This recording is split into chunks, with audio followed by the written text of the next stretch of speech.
Okay.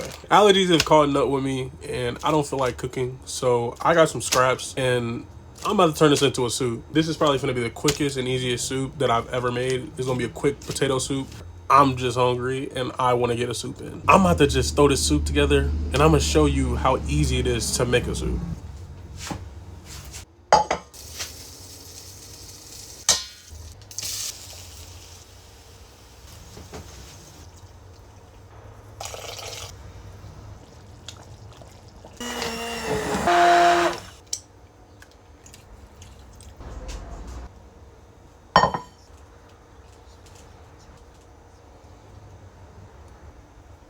I just took some potato scraps and made this soup.